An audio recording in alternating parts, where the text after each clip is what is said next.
The old coffee machine at Romano's diner made the same wheezing sound it had been making for 3 years. Lisa wiped down the counter for what felt like the 100th time that evening, her feet aching from another 12-hour shift. The dinner rush was finally winding down, leaving only a few regulars nursing their coffee and pie. She glanced at the clock above the kitchen door. 9:30. In another hour, she could finally head home to check on her brother Tommy and maybe squeeze in a few minutes at the piano before falling into bed. The thought of those quiet moments at the Keys was the only thing keeping her going some days. The bell above the front door chimed, and Lisa looked up to see a man in an expensive suit standing in the doorway. He was probably in his mid-30s, with perfectly styled dark hair and the kind of watch that cost more than she made in 6 months. Everything about him screamed money, from his leather shoes to the way he held himself like he owned the world. "Good evening," Lisa said with her practiced smile, grabbing a menu from behind the counter. "Just one tonight?" The man barely glanced at her, already pulling out his phone. "Yeah, whatever. Just coffee. Black."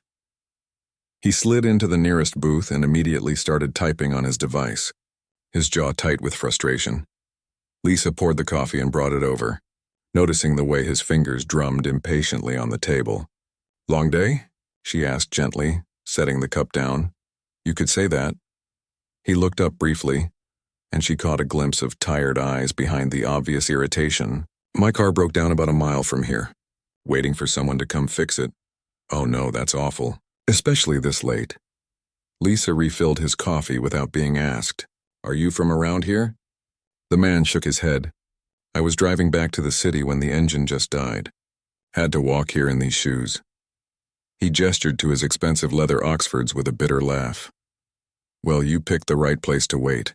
Romano's has the best pie in 3 counties and we stay open late." Lisa's smile was genuine this time. "I'm Lisa, by the way." "Alex," he replied, still focused on his phone but with slightly less edge in his voice. Over the next hour, Alex's phone rang constantly. Lisa could hear bits of his conversations as she worked. Something about meetings and deadlines and people who couldn't make decisions without him. Each call seemed to add to his stress, and she found herself refilling his coffee cup and bringing him a slice of apple pie he hadn't ordered. "On the house," she said when he looked at her questioningly. "You look like you could use some comfort food." Alex took a bite and paused, actually looking at her for the first time. "This is really good. My grandmother's recipe. She taught me to bake before." Lisa trailed off, not wanting to burden a stranger with her story. As the evening wore on, the diner emptied completely except for Alex. Lisa went about her closing routine, wiping down tables and restocking the sugar dispensers. Without thinking, she started humming softly as she worked, a melody that had been stuck in her head all day. Alex's head snapped up from his phone. "What is that?" Lisa stopped, embarrassed. "Oh, sorry. I didn't realize I was humming out loud." "No, it's fine. I know that piece. It's Chopin, isn't it? The Nocturne in E-flat?" Lisa's eyes widened in surprise. "You know Chopin?" "My mother was a music teacher. She used to play that one all the time." Alex set his phone down completely for the first time since he'd arrived. "You have good taste in classical music for someone who—" He stopped himself, looking uncomfortable. "For someone who works in a diner?" Lisa finished with a small smile. "I get that a lot. I didn't mean to sound like a snob. It's just not something you hear every day, especially not hummed perfectly while someone's cleaning tables." Lisa felt heat creep up her cheeks. "I used to study piano. A long time ago. Used to?" She hesitated, not sure why she was sharing this with a complete stranger. Maybe it was because he genuinely seemed interested. Or maybe it was just the exhaustion making her guard drop. "I was actually pretty serious about it. Won some competitions in high school, got accepted to a music school." What happened? The simple question hit harder than it should have. Lisa turned back to wiping down a table that was already clean. "Life happened. My parents died in a car accident when I was 19. My little brother was only 12 and he has special needs. Someone had to take care of him and that someone was me." Alex was quiet for a moment. "That must have been incredibly difficult." "We managed. Tommy's 22 now and he's doing really well. He has a job at the grocery store stocking shelves and he loves it. That's what matters." Lisa's voice was steady, but Alex could hear the years of sacrifice beneath the words. "But you still play?" Sometimes, late at night when Tommy's asleep. I have this old keyboard in our apartment. It's not the same as a real piano, but it keeps my fingers moving. She laughed softly. I probably sound terrible after all these years. I doubt that. You were humming that nocturne perfectly, with all the right phrasing. That's not something you lose. Before Lisa could respond, a tow truck pulled up outside, its yellow lights flashing through the diner windows. Alex sighed and stood up, pulling out his wallet. How much do I owe you? Just the coffee. The pie was free, remember? Alex laid a $100 bill on the table. Keep the change. Lisa stared at the money. Sir, I can't accept this. It's too much. It's Alex, and yes, you can. You've been incredibly kind to a stressed-out stranger, and that's worth more than you know. He paused at the door. Maybe I'll stop by again sometime. I'd like to hear more about your music. You don't have to do that. I mean, you probably live in some fancy neighborhood across town. Alex smiled, the first real smile she'd seen from him all evening. Maybe. But sometimes the best conversations happen in unexpected places. As the tow truck pulled away with his car, Lisa stood in the empty diner holding the $100 bill, wondering if she'd ever see the well-dressed stranger again. She locked up the diner and walked the 6 blocks home, humming the Chopin nocturne under her breath. In her small apartment, she checked on Tommy, who was sleeping peacefully, then sat down at her old keyboard. The keys felt familiar under her fingers as she played the nocturne softly, thinking about the surprise in Alex's eyes when he recognized the piece. For the first time in months, playing didn't just feel like a way to unwind after work. It felt like something more, something that connected her to a version of herself she'd almost forgotten existed. Lisa didn't expect to see Alex again. Rich people from the city didn't usually make return trips to Romano's diner, especially not ones who could probably afford to eat at restaurants that didn't have duct tape holding the booth seats together. But 3 days later, there he was, sliding into the same booth he'd occupied during his car troubles. Coffee black? Lisa asked, already reaching for the pot. Please. And maybe some of that apple pie if you have any left. This time Alex wasn't glued to his phone. He actually looked around the diner, taking in the faded photographs on the walls and the old jukebox in the corner that hadn't worked since Lisa started working there. So, he said as she set down his order, do you still remember how to play that Chopin piece, or was the humming just from memory? Lisa laughed, surprised by the direct question. I can still play it. Muscle memory is a funny thing. My fingers remember even when my brain thinks it's forgotten. I'd like to hear it sometime. Well, unless you know someone with a piano they don't mind me borrowing. That might be difficult. Alex was quiet for a moment, stirring sugar into his coffee. What if I told you I have a piano? I'd say you're full of surprises. Over the next 2 weeks, Alex became a regular. He'd show up around 8 after the dinner rush, but before closing, and they'd talk while Lisa finished her closing duties. She learned that he'd built a software company from nothing, that he worked too much and slept too little, and that success hadn't made him as happy as he thought it would. Alex learned that Lisa had been more than just pretty serious about piano. She'd won the state competition 3 years running. She'd been accepted to 3 prestigious music schools. The night before her high school graduation, she'd played a solo performance that had the entire auditorium in tears. The local newspaper wrote about it. Lisa admitted one evening as she restocked the napkin dispensers. Said I was destined for greatness or something dramatic like that. What happened to the newspaper clipping? Tommy keeps it on his bedroom wall, right next to his Employee of the Month certificate from the grocery store. Her voice was soft with affection. He's so proud of both of us. He should be proud of you. What you did giving up your dreams to take care of him, that takes incredible strength. Lisa shrugged, uncomfortable with the praise. You do what you have to do. Tommy needed someone, and I was all he had. But you still play. You still love it. Love it? That's putting it mildly. Lisa's eyes lit up in a way Alex had never seen before. When I'm playing, everything else disappears. All the stress, all the worry about bills and Tommy's health and whether I'm doing enough for him. It's just me and the music, and for those few minutes I remember who I used to be. Alex watched her face as she spoke, seeing a glimpse of the girl who'd once had the whole world ahead of her. Lisa, I have something I want to ask you, but I need you to hear me out before you say no. She looked at him warily. That sounds ominous. My company hosts a charity gala every year.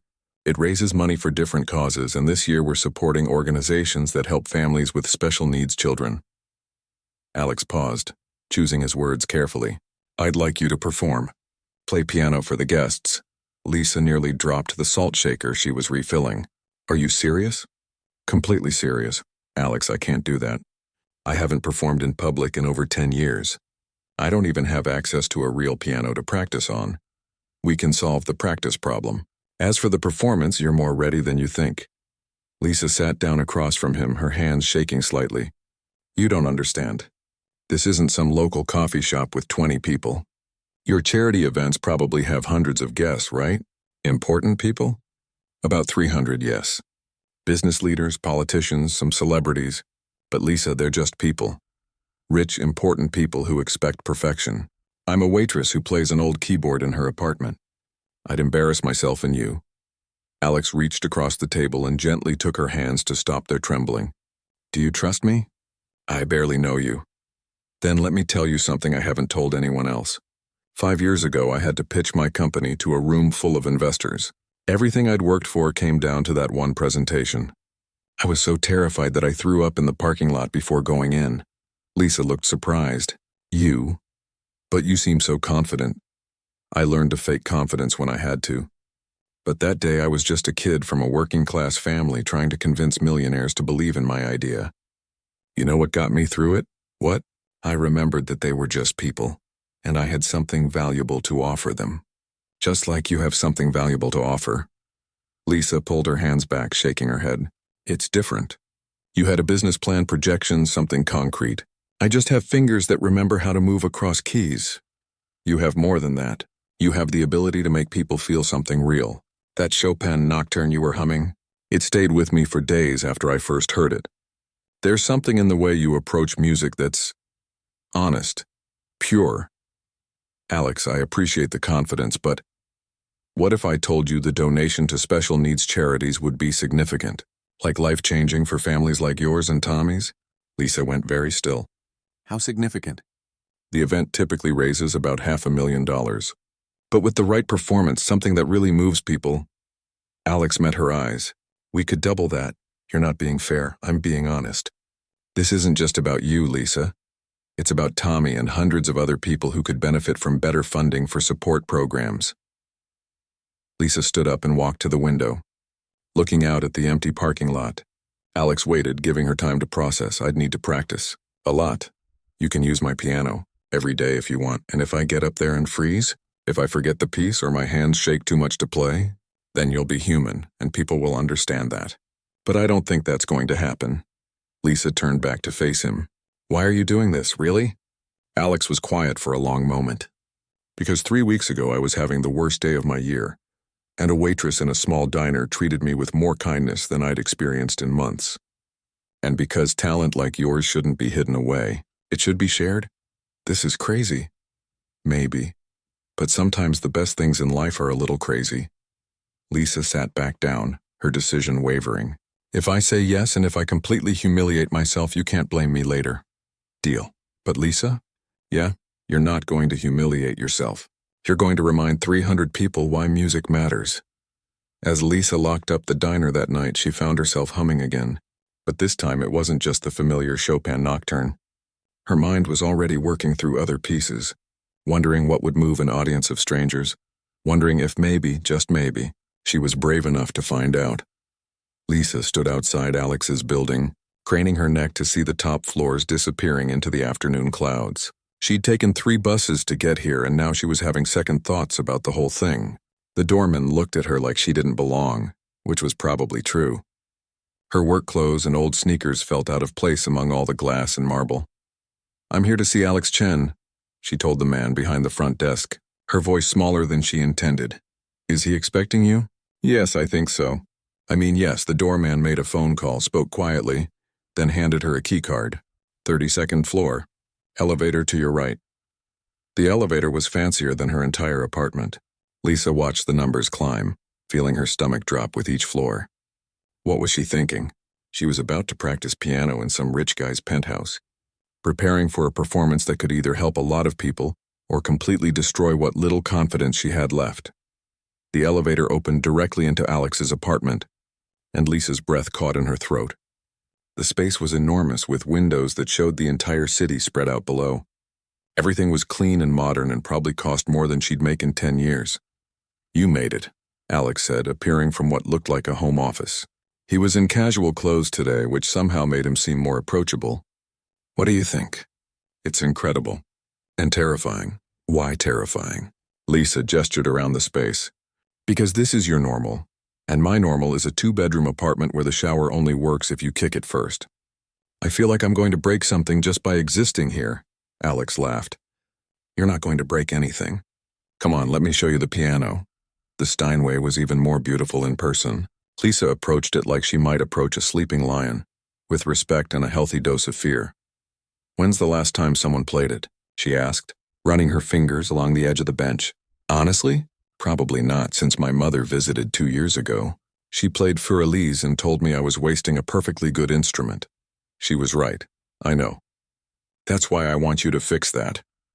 Lisa sat down at the bench and lifted the lid covering the keys. The ivory was perfect, each key perfectly weighted and responsive. She pressed middle C and the note sang out pure and clear, filling the entire apartment. "Oh," she breathed. "It's perfect. Try something else." Lisa's hands found the opening notes of the Chopin nocturne she'd been humming that first night. The sound that came from the Steinway was nothing like her old keyboard. Every note had depth and character, and the way the harmonies blended together made her eyes fill with tears. She played the first few measures, then stopped abruptly. "I'm sorry. I got carried away. Don't apologize. That was beautiful. It's been so long since I played on a real piano. I forgot what it felt like." "What does it feel like?" Lisa thought for a moment. "Like coming home." Over the next 2 weeks, Lisa came to Alex's apartment every day after her morning shift at the diner. At first, she was self-conscious about everything. She'd take her shoes off at the door and barely touch anything except the piano bench. But gradually, as the music took over, she forgot where she was and remembered only who she used to be. Alex worked from his home office during these sessions, and Lisa could see him through the glass doors. Sometimes she'd catch him pausing in his phone calls to listen, and she'd feel her cheeks burn with embarrassment. "You don't have to stop what you're doing," she told him one afternoon. "I know I'm probably distracting." "You're not distracting. You're inspiring. I hit wrong notes all the time. I don't hear wrong notes. I hear someone rediscovering something they love." As the days passed, Lisa's confidence grew along with her muscle memory. Her fingers remembered pieces she thought she'd forgotten, and new interpretations of familiar music began to emerge. But with the growing confidence came growing anxiety about the actual performance. "What if I mess up in front of all those people?" she asked Alex one evening as they shared takeout Chinese food. It had become their routine: practice during the day, then dinner together while they talked about music and everything else. "What if you don't mess up?" "That's not helpful. Lisa, I've been listening to you play for 2 weeks now. You're not going to mess up. You don't know that. Stage fright is real. I could freeze up there. I could forget everything." Alex set down his chopsticks. "Can I tell you something?" "Sure." 3 months before I sold my company, I had to present to a group of potential buyers. Everything I'd worked for, everything my employees depended on, came down to that one presentation. What happened? I practiced that presentation 100 times. I knew every slide, every number, every transition. But the night before, I had a panic attack. I was convinced I was going to forget everything and ruin everyone's lives, and but you didn't. No, I didn't. You know why? Lisa shook her head. Because I realized that the fear wasn't about forgetting the presentation. It was about caring too much about the outcome. The fear meant it mattered to me. How does that help? Your fear about this performance? It means you care. It means this matters to you. And anything that matters that much is worth doing, even if you're scared. Lisa was quiet for a moment. What if I choose the wrong piece? What if I pick something too complicated or too simple or too boring? What piece speaks to you? I keep coming back to that nocturne, the one I was humming that first night. You're impressive. It's just emotional. Lisa, that's exactly what those people need to hear. They don't need impressive. They need to feel something real. Why is this so important to you? Really? Alex looked out at the city lights twinkling beyond the windows. Because 6 months ago, I realized I'd built this successful life, but I wasn't really living it. I was working 18-hour days and coming home to this beautiful apartment that felt like a hotel room. Then I met you, And I remembered what it looks like when someone actually cares about something deeper than profit margins and stock options. I'm just trying to help my brother. You're doing more than that. You're keeping something beautiful alive in a world that doesn't always value beautiful things. Lisa looked at the piano, its polished surface reflecting the soft lighting of the apartment. The nocturne it is, then. Are you sure? No, but I'm going to do it anyway, Alex smiled. That's the bravest thing anyone can do. 2 days before the gala, Lisa had what she privately called her complete breakdown. She was in the middle of running through the nocturne when her hands started shaking so badly she couldn't hit the right keys. I can't do this, she said, standing up from the bench. I'm going to call the whole thing off. Lisa, no, Alex, this was a stupid idea from the beginning. I'm not a performer anymore. I'm a waitress who plays piano as a hobby. You're a musician who happens to work as a waitress. Same thing. It's not the same thing at all. Lisa paced around the apartment, her anxiety crackling like electricity. What if I embarrass you? What if everyone thinks you've lost your mind bringing some random diner worker to perform at a fancy charity event? Then they'll be wrong about both of us. You have too much faith in me. Alex walked over to the piano and sat down on the bench. He pressed a few keys, picking out a simple melody with one finger. My mother used to tell me that music isn't about being perfect. It's about being honest. She said that when you play from an honest place, people can hear it and they connect with it even if you hit a wrong note or two. Your mother sounds like she was a wise woman. She was. And she would have loved hearing you play. Lisa sat down next to him on the bench. Play something. I'm terrible. I don't care. Alex played Twinkle, Twinkle, Little Star with both hands, making several obvious mistakes. It was simple and imperfect and somehow exactly what Lisa needed to hear. See? She said. Even when it's not perfect, it's still music. Exactly. Lisa placed her hands on the keys and began the nocturne again, slowly this time, focusing not on perfection, but on the emotion behind each phrase. The music filled the apartment, honest and beautiful and real. I'm still terrified, she admitted without stopping. I know, Alex said, but you're going to be amazing. Lisa stood in front of the mirror in Alex's guest bathroom, barely recognizing the person looking back at her. The navy blue dress Alex had insisted on buying fit her perfectly, and the stylist he'd hired had done something magical with her hair. But underneath all the glamour, she was still the same terrified waitress who had never performed for anyone more important than her high school music teacher. You look beautiful, Alex said when she emerged from the bathroom. He was adjusting his bow tie, looking every inch the successful businessman in his perfectly tailored tuxedo. I look like I'm playing dress-up. You look like you belong. Lisa checked her phone for the 10th time in 5 minutes. Tommy texted me. He said to play pretty music for the fancy people. He has no idea how fancy these people actually are. They're just people, Lisa. Rich people. But still just people who put their pants on one leg at a time. Rich people who could probably buy and sell me without thinking twice about it. Alex walked over and took her hands, which were ice cold despite the warm apartment. Do you remember what you told me about why you play piano? Because it makes everything else disappear. Exactly. Tonight when you sit down at that piano, it's not going to matter who's in the audience. It's just going to be you and the music. Easy for you to say. You're not the one performing. No, but I am the one who's going to be watching. And I already know you're going to be incredible. The grand ballroom at the Meridian Hotel was everything Lisa had imagined and worse. Crystal chandeliers hung from a ceiling that seemed impossibly high, and round tables covered in white linens filled the space. Men in expensive suits and women in designer gowns mingled around cocktail tables, their laughter and conversation creating a wall of sophisticated noise. Lisa felt like an imposter walking through the crowd beside Alex. These people belonged here. They moved through the space with the confidence that came from attending events like this their entire lives. She caught snippets of conversation about stock options and vacation homes in the Hamptons and art auctions in Paris. Alex, a woman in a sparkling gold dress, approached them, air-kissing him on both cheeks. This event gets more beautiful every year. Thank you, Catherine. I'd like you to meet Lisa. She's our pianist tonight. Catherine looked Lisa up and down with polite interest. How lovely. Are you with the conservatory? No, I work at a diner. The woman's smile became slightly frozen. Oh, how unique. As Catherine moved away, Lisa grabbed Alex's arm. See, this was a mistake. These people expect a real musician, not someone who serves coffee for a living. Lisa, you are a real musician. I don't feel like one right now. Dinner was served at 8 and Lisa barely touched her food. Her stomach was too twisted with nerves to handle the fancy salmon and asparagus on her plate. She watched the guests eating and chatting, most of them seeming to have forgotten that there was supposed to be entertainment tonight. Around 9:30, Alex stood up and walked to the small stage at the front of the room. A microphone had been set up next to a beautiful black grand piano that looked remarkably similar to the one in his apartment. "Good evening, everyone," Alex began, his voice carrying easily through the sound system.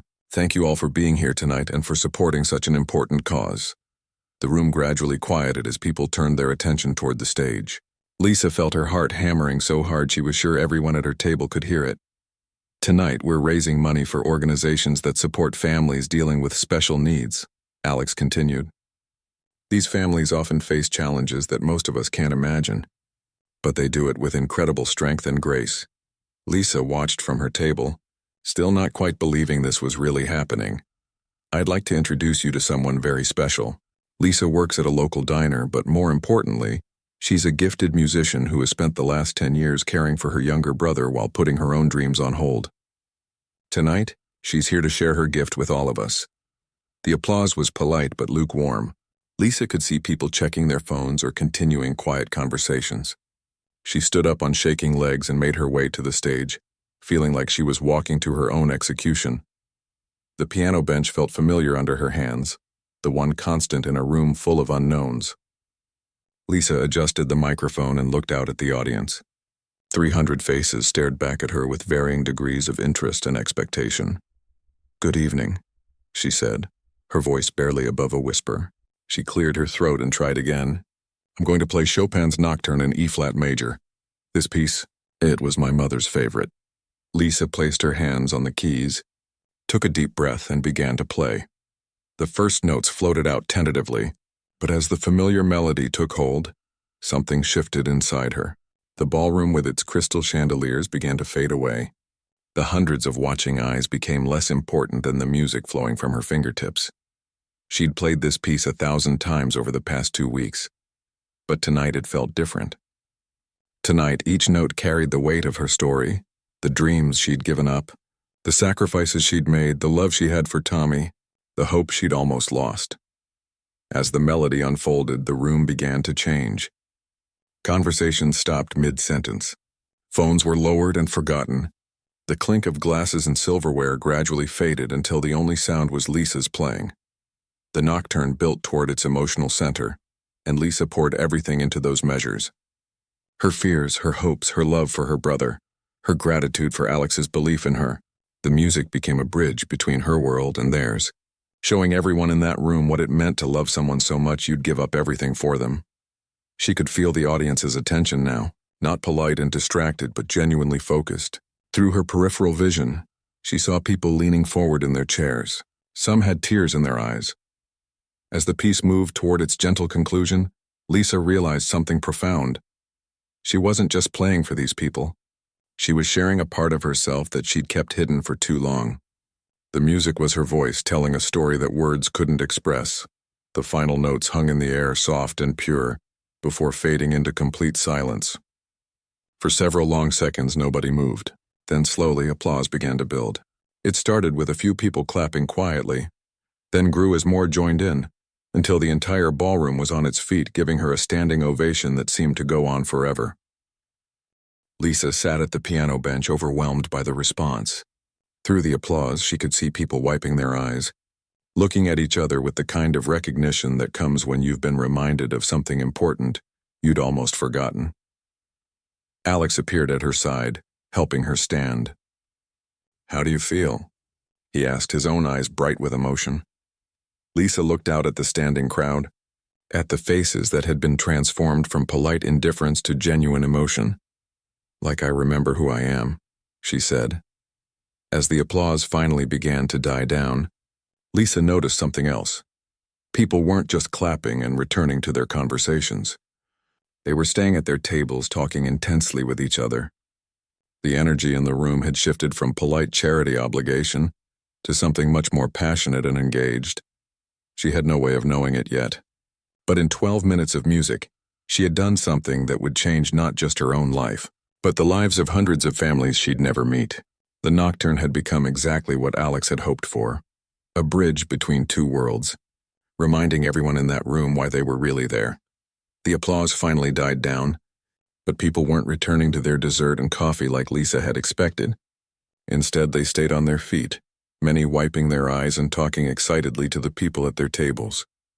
Lisa stood beside the piano, still not quite believing what had just happened. Lisa, that was extraordinary. A woman approached her, extending a perfectly manicured hand. "I'm Rebecca Martinez from Harmony Records. Could we talk?" Before Lisa could respond, another person stepped forward. "I'm Dr. Williams from the Metro Conservatory. We need to discuss our graduate program." Within minutes, Lisa was surrounded by people wanting to talk to her. A music producer who specialized in classical crossover albums, the director of a music therapy program at the Children's Hospital, a wealthy philanthropist who wanted to discuss private lessons for her daughter. Alex appeared at her side, gently helping manage the crowd. "Let's give Lisa a chance to breathe," he said with a smile. "She'll be at our company offices tomorrow if anyone wants to schedule a proper meeting." As the evening wound down, Lisa found herself sitting at a quiet table with Alex, her head spinning from all the conversations. "Did that really just happen?" she asked. "It really did. How are you feeling?" Overwhelmed, excited, terrified, all at the same time. Lisa looked around the ballroom where staff were beginning to clean up. "That recording person, Rebecca, she wants me to make an album." "What did you tell her?" "That I needed time to think. 6 hours ago I was worried about forgetting the notes, and now someone wants to record me professionally." Alex leaned back in his chair, smiling. "Lisa, you do realize what you accomplished tonight, don't you? I played one song without messing up too badly. You raised more money for special needs families than this event has ever raised before." Lisa stared at him. "What do you mean?" "Final count just came in. Usually we raise about $500,000 at these events. Tonight we raised $1.3 million. That's impossible. Your performance changed everything. People weren't just writing polite charity checks anymore. They were emotionally invested. They wanted to help because you made them understand what it really means to care for someone with special needs." Lisa felt tears starting to form. "That money will actually help families like mine and Tommy's?" "Hundreds of families. Job training programs, better healthcare access, support groups for caregivers, all because you shared your music." 2 weeks later, Lisa was sitting in her apartment with Tommy, surrounded by paperwork and business cards from all the people who had approached her after the gala. Her brother was looking through the newspaper clipping about her performance, grinning widely. "You're famous now," Tommy said. "My sister is famous." "I'm not famous, Tommy. I just played piano at a fancy party." "The newspaper says you made people cry happy tears." Lisa smiled.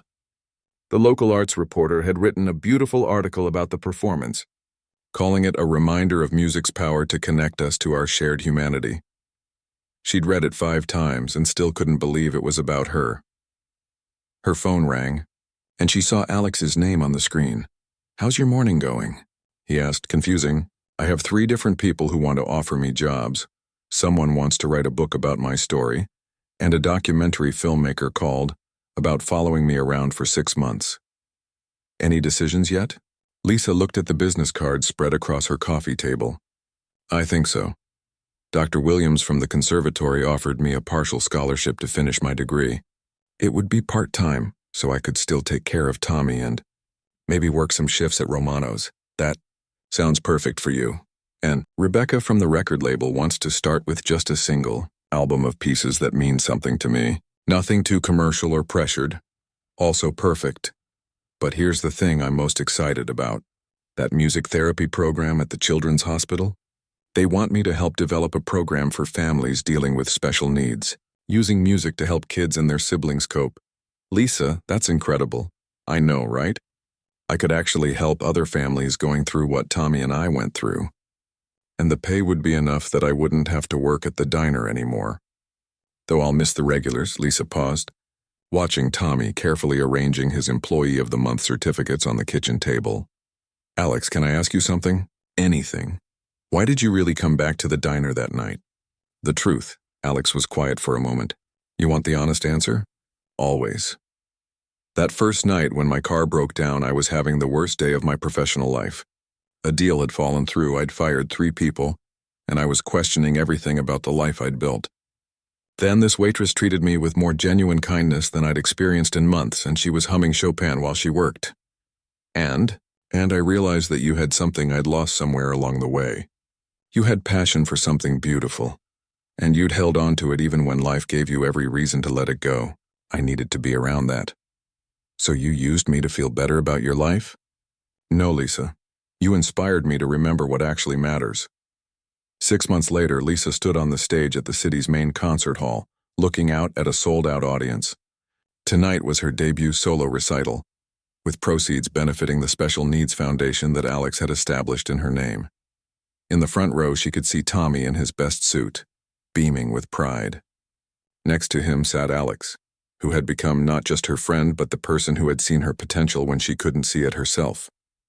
Behind them were dozens of people from Romano's diner, including her old boss who had given her a standing ovation when she'd played her last shift. "Good evening," Lisa said into the microphone. "6 months ago I was serving coffee and humming Chopin in a diner across town. Tonight I'm here because someone believed in me before I believed in myself, and because all of you supported a cause that's close to my heart."